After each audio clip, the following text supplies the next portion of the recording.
Yeah, I mean, as he mentioned, he's still got some more to go, but like what we talking about here, as Lane Johnson, he's definitely a Hall of Famer, first ballot, and for me to be able to be on this team and be a part of him and play with him and seeing it, up and close and personal, it's the reason why he's been super successful and the reason why he's been having the career he's had for such a long time. And even still, me going in my year 8, like I'm watching him and trying to learn from him because, like you said, it's, even though just because it's not done a lot, don't mean it can't be done playing later on in your career. And that's something that hopefully I'm able to do too.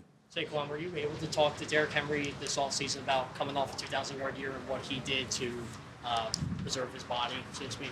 No. I mean, we always keep in touch here and there on social media, but I really didn't reach out to him or any of the guys who rushed for 2,000 to see, what they did for their body for the next year.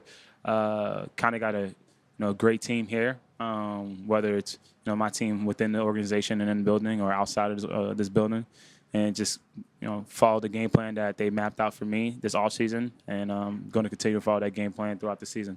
What's your take on what's going on with the union? As somebody who went through some really difficult negotiations, you ever wonder if your union had been stronger, if maybe you could have been saved from that kind of thing? Yeah, I mean, there's always room for improvement, but I sadly enough, I should be following that a lot more.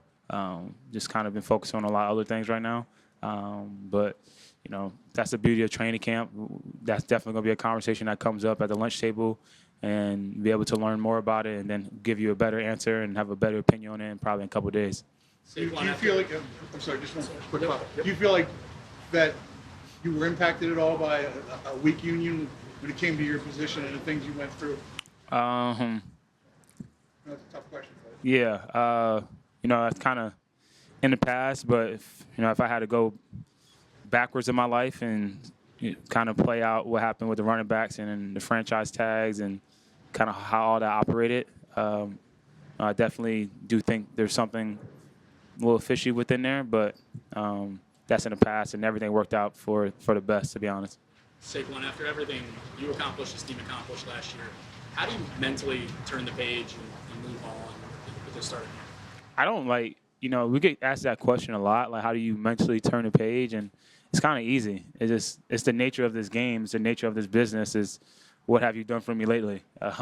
Whether you won a Super Bowl, whether you have a great year and you're all pro, what you did the year prior has nothing to do with this year coming up. So you have your moments, like I've always said, the parade, the ring ceremony the other day. But in reality, we're 2024 Super Bowl champions. The next season has nothing to do with the year in the past. And that's why you come here. What starts in OTAs and how we prepare ourselves in the offseason, and now coming here in camp, building the team, getting the team together to try to make another run. What were your emotions like when you got that ring, considering all you've been through in your career, and to finally have climbed that mountain and get that ring? What were your emotions like? It was a little different because we got it a little later, and like camp was like you get the ring and you're like, I got to go do it, try it again in 3 or 4 days.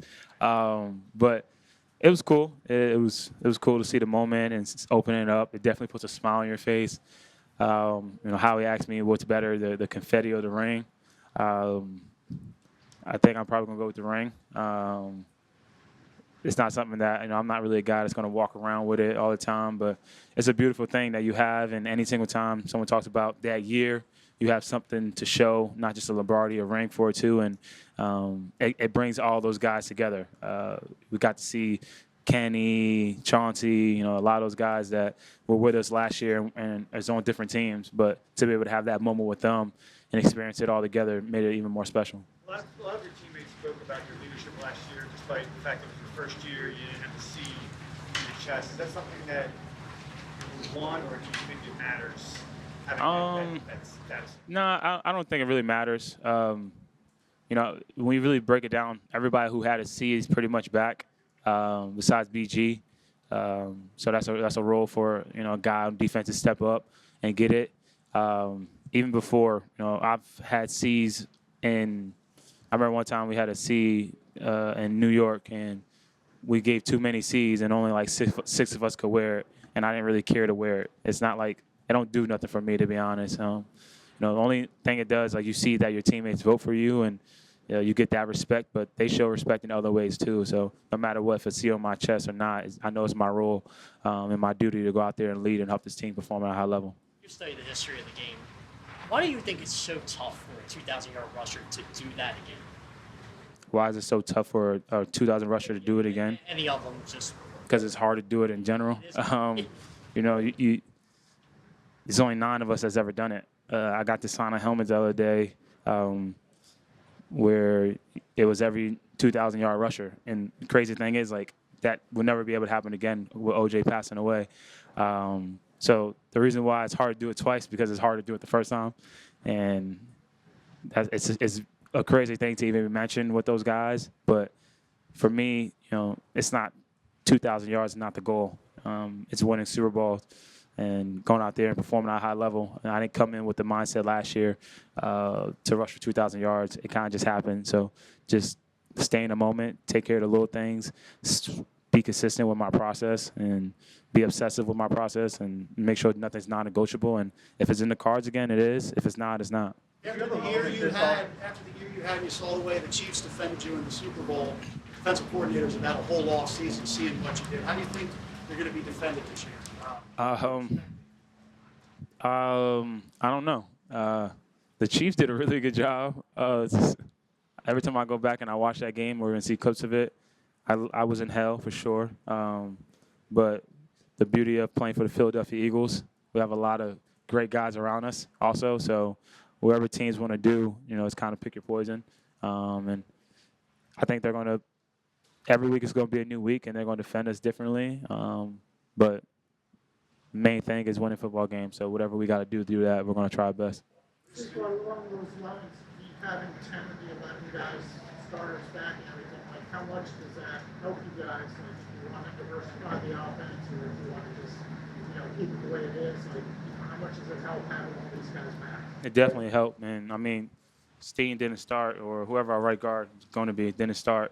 But a lot of those guys, none of them are really new, and they either played with us before or they played in the league. So, they have experience there. So we have a team that's on all sides really experienced, but definitely our offense coming all back. So we're going to have a lot of guys that's going to be able to go out there and do whatever it takes to win football games. So we're going to be able to be versatile, and it may look similar, it may look different, but whatever it takes, that's what the mindset is. Did you have a moment this offseason, this summer, to really kind of reflect on how special the season was for you last year? Yeah, I've had moments, to be honest. But you realize you did some cool stuff, some really special stuff. But it's just it don't allow you to have any time to really harp over it a little bit too much. 2 months after Super Bowl, you're right in OTAs, and then when you're in OTAs, you're grinding there, and then you have other stuff to do. You spend time with your family, you travel a little bit, and then you're right into camp. So when you're done playing football, hopefully for me, it's a little bit away. That's when you reflect and really admire all the things you've accomplished. Saquon, this is Will Shipley's second year. You've been with him both years. See any difference in him coming into year 2 than year 1? And maybe could he step into that Kenny Gainwell role, do you think? I don't think maybe. I think he definitely can.